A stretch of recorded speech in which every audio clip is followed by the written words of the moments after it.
Sometimes when you do not have time, you have to borrow it. These famous words were spoken by none other than Steve Jobs, the man who co-founded the company that revolutionized technology. Apple, a company that was founded by two college dropouts, Stephen P. Jobs and Steve G. Wozniak, with a dream to make computers simpler and more personalized for its users. Apple was so small that it was actually founded in the Jobs family garage, but it is now one of the most recognizable companies in the world. How did Apple Inc. change the way that people viewed computers? And how did Steve Jobs end up being one of the most creative and daring CEOs from just a college dropout? Stay with us till the end of this video to find out. But before we move ahead, don't forget to subscribe to our channel and click on the bell icon to stay tuned. If you do like the video, share it with your tech-hungry friends. Apple was founded by Steve Jobs, Steve Wozniak, and Ronald Wayne in the Jobs family garage in 1976. Although Ronald Wayne was one of the founding members of Apple, he eventually gave off his 10% ownership in the company, leaving only Steve Jobs and Steve Wozniak. However, the iPhone, iPad, and iMac might not be around today if Ronald Wayne had not purchased 10% of the company's equity. Bill Fernandez, a friend of both men who later went on to work for Apple, introduced Jobs and Wozniak. Because of their love for technology and pulling practical jokes, the two Steves got along well. Jobs and Wozniak started their friendship by doing practical jokes like setting up a painting of a hand showing the middle finger to be displayed during Jobs' school's graduation ceremony and making a call to the Vatican that almost led them to the Pope. A global icon who has influenced media and technology, Steve Jobs was the first child, Joanne Carol Schiebel, and Syrian immigrant Abdul Fattah John Jandali. Even though they were his birth parents, Joanne and Abdul Fattah couldn't afford to raise him as they were still only university students, so they gave him up for adoption to Paul and Clara Jobs. The family eventually relocated to Mountain View in 1961, which was quickly becoming known as a key hub for technical innovation that would surely have an impact on Steve Jobs. Steve Jobs' achievements as an innovator and visionary can be compared to those of Bill Gates, Larry Page, Sergey Brin, and Mark Zuckerberg. Steve Jobs is said to be one of the main reasons for the rise of Apple Inc. into what it is today. Apple has not always had a continuous streak of financial growth. In fact, the company has suffered 12 years of financial loss. To get out of this complication, Steve Jobs approached Bill Gates, who made a $150 million investment in Apple. This also resulted in the end of competition between Apple and Microsoft. Being a skilled salesperson, Jobs understood the value of aesthetics and saw how antiquated Apple's devices were. He urged his employees to create designs that would please the users. Jobs said that Apple products suck and that there was no sex in them. But now, from vibrant iMacs to svelte iPads, Apple is renowned with developing the most beautiful technology today. The first Apple computer was created when Steve Jobs and Steve Wozniak went to the Homebrew Computer Club in 1975. When they were at the club, the MIT's Altair caught Wozniak's attention. It resembles a box of circuit boards and lights today. Wozniak was immediately motivated by MIT's do-it-yourself philosophy to create something more user-friendly for the users. The technology Apple produces today still reflect this philosophy. So Wozniak created the first computer with a keyboard resembling a typewriter and the capability to use a standard TV as a screen. It was the prototype for every modern computer and was later called the Apple I, but Wozniak wasn't out to revolutionize the world with his invention. Instead, he merely wanted to demonstrate how much he could accomplish with so little. Each computer was handcrafted by Woz, who originally intended to sell them for little more than the cost of their components, a sum that would cover their costs if they shipped 50 units. But being a brilliant man had other ideas.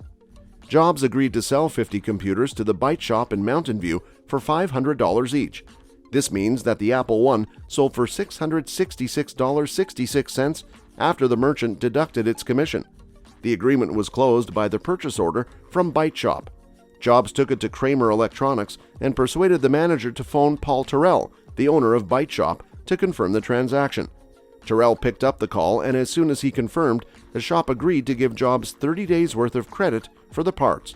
At the West Coast Computer Fair in April 1977, the Apple II made its premiere among well-known competitors like the Commodore PET. Like the Apple computer before it, it was a truly revolutionary device. The Apple II had color graphics and tape-based storage. The image it sent to the NTSC display was stretched to a very astonishing 280 by 192, which was then regarded as high resolution. The memory in the top-end models of the Apple II reached 64K. Naturally, there was a trade-off. When you pushed it to such extremes, you could only display 6 colors.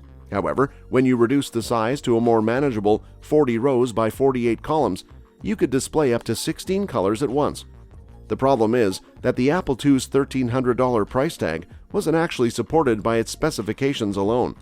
Business customers required a justification for dipping into their IT expenditures, and it took a few months before the world's first killer app provided it. The Apple II was already recognized as a successful platform, but Apple management was unsatisfied. The Apple III was created with the business environment in mind. Wendell Sander provided direction for Apple III's development, which was later carried out by a team under Jobs' leadership. The Apple III was first introduced on May 19, 1980, and it was released in November of that same year with a suggested retail price of between $4,340 and $7,800. Although Jobs wanted the heat produced by the circuitry to be absorbed via the chassis of the machine rather than by the more customary cooling fan, the Apple III had a conservative design for the time. The Apple III was prone to overheating, since the enclosure was inadequate to cool the components, which led to the integrated circuit chips coming loose from the motherboard. In order to get the integrated circuits to fall back into place, customers who contacted Apple customer care were instructed to lift the computer 6 inches in the air and then let go. Apple is now the world's largest organization by market capitalization. They are also the 4th largest personal computer vendor by unit sales, the 2nd largest producer of mobile phones, and the largest technology business by revenue, totaling $365.8 billion in 2021. Together with other companies like Alphabet, Amazon, Microsoft, and Meta, it is one of the big 5 American IT firms. Apple saw rapid revenue growth in its first 5 years in 1977. For instance, the business experienced an average yearly growth rate of 533% from 1977 and 1980. Apple's annual revenues increased from just over $775,000 to $118 million throughout those 3 years. Apple has always taken pleasure in having a relaxed work environment that makes it more like a startup than a large enterprise.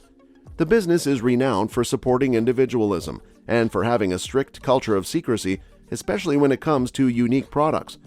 Apple stated that it has 137,000 employees in 2019. Its developer community is made up of 23 million registered developers from more than 155 different nations and areas. And ever since the launch of the App Store in 2008, developers have received more than $155 billion in revenue. 67% of Apple's employees globally are men. In Apple's U.S. offices, 53% of new hires come from underrepresented groups in technology. 38% of Apple's employees in 2018 were women under the age of 30. Women made up 36% of Apple's new hires in 2018. Women under 30 and underrepresented minorities make up 17 and 45% respectively of Apple's leadership. From a startup in a garage founded by 2 friends who were bonded by jokes and technology to being the biggest and most popular tech company in the world, Apple achieved greatness. Even now, Apple products are the most popular products among people around the world because of their beautiful designs and amazing comfort and reliability. Are you excited about the upcoming release of the newest Apple product? Which Apple product is your all-time favorite? Let's talk about it all in the comments section. Don't forget to like and share this video with all of your friends who are crazy about iPhones. Subscribe to the channel and ring the notification bell so you never miss an update from us. We will see you very soon with another video.